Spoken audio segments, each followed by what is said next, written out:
Hey guys, what's up? Welcome back to the channel. Welcome back to a new video. So this is a video that I've been meaning to do for quite some time, and I figured now is a good opportunity while the car is just hanging out in the garage to talk about which is better, a top mount intercooler or front mount. Now, let me first start off this video by saying there's no right or wrong way to go. There's a couple factors that really come into play when you're trying to decide if you want to stay top mount or at least upgrade the top mount or go to a front mount. And for me, I don't like to stray away too far from the OEM look. I'm a very OEM plus kind of person. So staying top mount was really important to me. So in saying that, I just wanted to go over what I thought are the pros and cons of both top mounts and front mounts.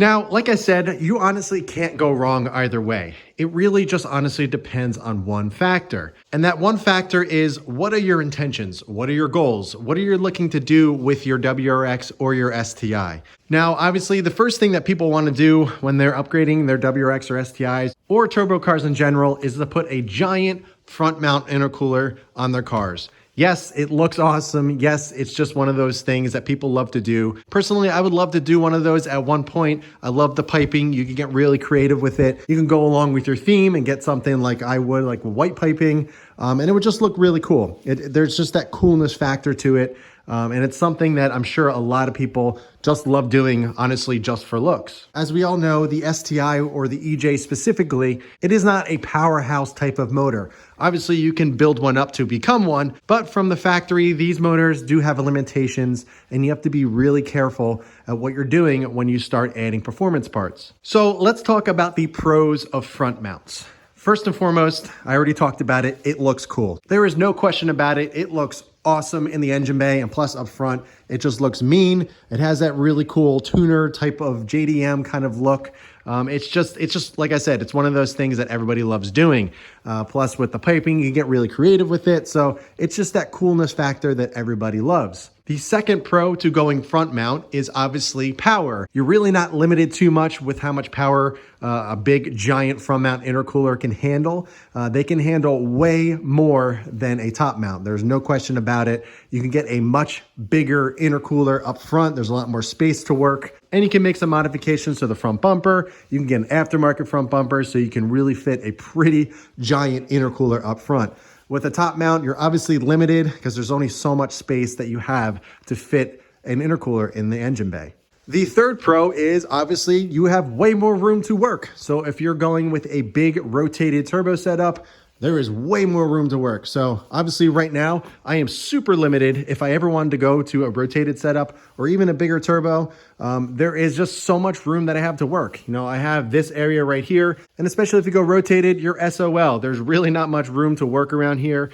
So removing this completely and just adding the piping, it really leaves a lot of room open for possibilities, and you can get creative and put the turbo pretty much anywhere in the top section here. So it's much easier to get a bigger turbo into your motor, into your engine bay with a front mount. The fourth pro that I personally can think of is obviously less heat soak. The actual intercooler is completely removed from the engine bay. It is down low, right up front. There is nothing in the way to getting that cold air. It's literally going straight into the intercooler fins. So honestly, you'll get much colder air and you'll get much more power overall. So you won't have to really worry about heat soak at all. Now, with every pro, there's always some cons. So I wanted to go over a few cons that people may not necessarily consider because they're kind of blindsided by the pros of it, because honestly, the pros of a front mount are pretty cool. There's no question about it. It looks cool. You'll get more power and you have much more room in the engine bay to do something custom and let your dreams run wild. So the first con that I personally can think of is you're going to need a tune. There's no question about it. And the reason for that is because you're changing the way the air flows into the actual motor.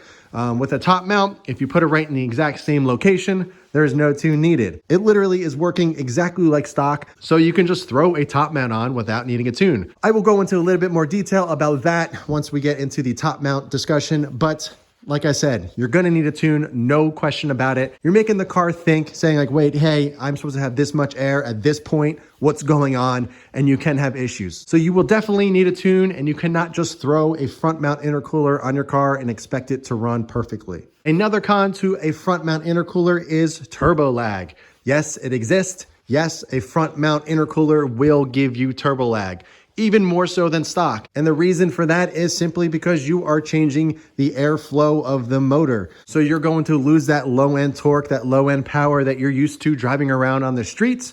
Obviously, a front mount is going to benefit when you're moving. So say if you are in traffic on a really hot day, on a 95-degree day, you are going to run into turbo lag. You're going to notice the turbo is starting to kick in much later. And that can be a really negative thing for some people, because personally for me, I like the drivability of my cars to be a lot of fun on both the street and the track. So sacrificing that low end power is a big deal, at least for me. The third con is the price. There is no question, front mount intercoolers are more expensive than top mounts, simply because it is a much larger intercooler, and obviously you're adding piping, you're adding a little bit more complication to the install. So a very popular one, for example, ETS. You're looking at least $1,000 for that. If you wanted to go with the titanium piping, you're looking at close to $2,000 for that intercooler. Granted, that is a little bit more on the excessive side, and you can get one for around $1,200 or so. But personally, that's what I would go with. I would go with the ETS with the really cool titanium piping. If you are on a budget and you don't have, $1,200 to $1,500 to spend on a really nice front mount intercooler, that is something that you need to take into consideration, because they are definitely more expensive than an aftermarket top mount. The fourth con is, honestly, you really don't need a front mount intercooler on basic bolt-ons for an STI.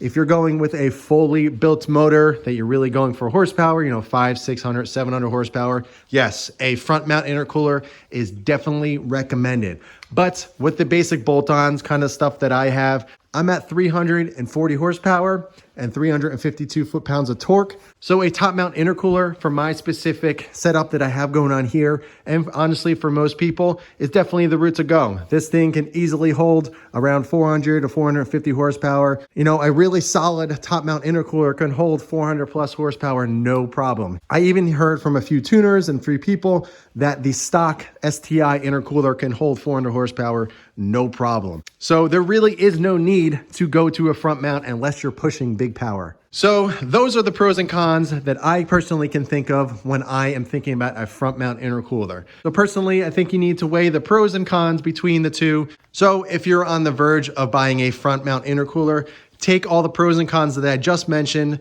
kind of weigh them back and forth and see if it makes sense for you. Alrighty, now that we went over the front mount pros and cons, let's go over top mounts.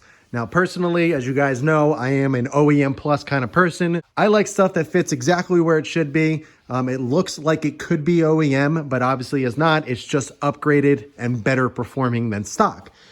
The one I have is the Grimspeed top mount intercooler. It has the thermal coating, so it's black. You have an option between black or silver. I personally like the black. I think it looks much cleaner. But the thing is giant, way thicker. It's probably about, I don't know the exact measurement, but I would say it's probably about 6 inches thick. It is definitely wider as well. The actual core of the intercooler is just way more efficient, and it pulls in much better and cooler air to keep the motor much happier. So the first pro of going with a top mount intercooler is no tune needed. You literally can just throw that exact Grimspeed top mount intercooler onto a completely stock STI and be totally fine. Like I mentioned with the front mount intercooler, you're changing up the airflow, you're changing up the actual piping and where the actual air is going. So you're gonna need a tune with that. But this one, it's exactly the same as stock. It's literally sitting in the exact stock location. On the throttle body, the hose, the connection right here is exactly the same. The Y pipe underneath is exactly the same. There is no change with how it flows. It's just more efficient. So you do not need a tune with a top mount intercooler. Obviously, when you do get a tune, it's going to help. So it will increase your power and it will be better overall for the motor. But if you want to just some better cooling on your car and you just wanted to throw it on, you certainly can do that. The second pro of a top mount intercooler is the cost. This Grimspeed with the thermal coating, I think it was around $850 or so. So it's under $1,000 and you get everything that you need. I also picked up the silicone hose kit. I think that's like $60 or so. So you're looking at around $900 or so for this really nice, high flowing, high quality top mount intercooler. So if you're like me and you're just putting some basic bolt-ons on the car and getting a tune and all that, A top mount intercooler is more than sufficient. You will be plenty happy. The motor will be totally fine. And with the top mount, you still get to utilize the signature hood scoop on the hood of the STI and WRX. The third pro that I'm about to name is obviously very subjective, but it's just me. I personally like the look of this engine bay with a top mount intercooler in there. I think it looks really nice. When it's removed, when you do the front mount, I think it looks a little empty back there, a little weird. It looks like something is missing. Obviously it is, but it's just relocated down in the front. But it just looks a little funky down here. Obviously, if you have a rotated setup or something custom, it kind of fills in that area so it doesn't look as bad. But for most people, once you remove that and you do a front mount, most people don't go rotated just because of the costs and everything like that. So it looks a little funky there. And the hood scoop is pretty much useless. So a lot of people end up blocking them off. Also, something that I've seen people do when they go front mount on the older gens with the GR series, people have picked up a plain Impreza hood, which does not have the hood scoop.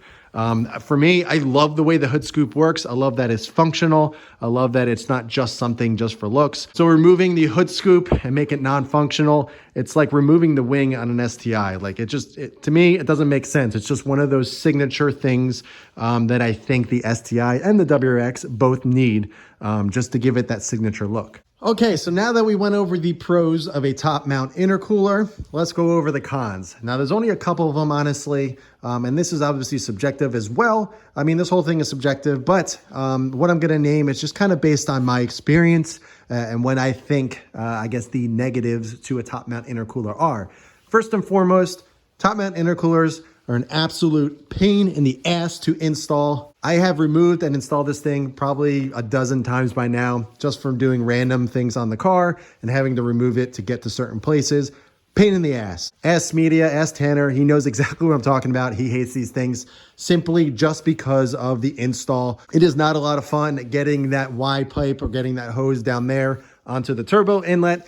Is a major pain in the butt. Honestly, once you get the top mount on and installed correctly, that con obviously kind of goes away because it kind of cancels itself out because you're not going to be constantly installing it over and over. But I'm telling you, if you've never done it before, it's your first time installing or removing a top mount intercooler, it is not the funnest job. I really do not look forward to doing it anytime I have to remove it. But I will say, now that I have done it multiple times, I have a few tricks up my sleeve that make it a little bit easier, and then I can take this on and off in like 10 minutes now, so it's not so bad. But still, again, pain in the butt to install comparing to a front mount.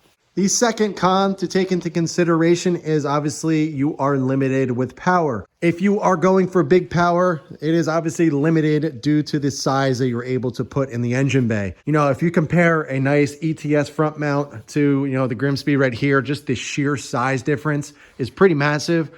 So you are definitely going to be held back in terms of how much power you can gain if that is something you're going for. Like I said, 95% of people that modify these cars aren't really doing that. Most people just like doing bolt-ons like myself. So you're really not going to run into that problem. But if you bought an STI or WRX with an EJ and you're looking to make some big power, honestly, going with the front mount is the much better option. The car will be much happier and you won't be limited by the intake and how much power it actually can make. So there you go. Those are my pros and cons of both the front mount and top mount. Honestly, it just makes sense of what you are going for, what your goals are, what your budget is. I'm sure a lot of people knew that already, but I wanted to name a few things that maybe some people didn't notice, like the top mount. You don't need a tune for that. So that may kind of sway you towards going with that option. Personally, I like both options. I like the top mount just because of that OEM Plus look, but there obviously have been thoughts of me going to a front mount to kind of make a little bit more power and just to do it. Plus, if I ever built the motor, I would definitely go with the front mount. So I wouldn't be limited from the intercooler. I'd be able to make as much power as I ever wanted. So it really just depends on which route you want to go. Either way, front mount and top mount, there are so many different options out there. It's pretty insane. So the aftermarket support for either option is pretty crazy. You really have unlimited options. You obviously can go custom as well. You can do a custom front mount with custom piping if you have a fabricator. So the options are honestly limitless. You can do whatever you want. It just really comes down to what makes sense for your build and what makes sense for you. So there may be a few pros and cons that I missed for each option. So if I did miss any, be sure to mention below. I would love to hear your thoughts. But those are the pros and cons that I think about for the both options that I personally think of when I think of, either a top mount or front mount, at least for my application and what I personally like to do with my cars. So take it for what it is, but I wanted to kind of go over those because a lot of people ask me which is better, which route they should go. So making this video kind of clarifies it, puts it into a little bit of a detail, and lets me explain a little bit more as to what are the pros and cons between the two options. If you have any questions about anything I mentioned, be sure to leave them below. I'll be happy to answer. And also, if I forgot any or you think of any other pros and cons between the two options, leave them in the comments below as well. I'd love to hear them.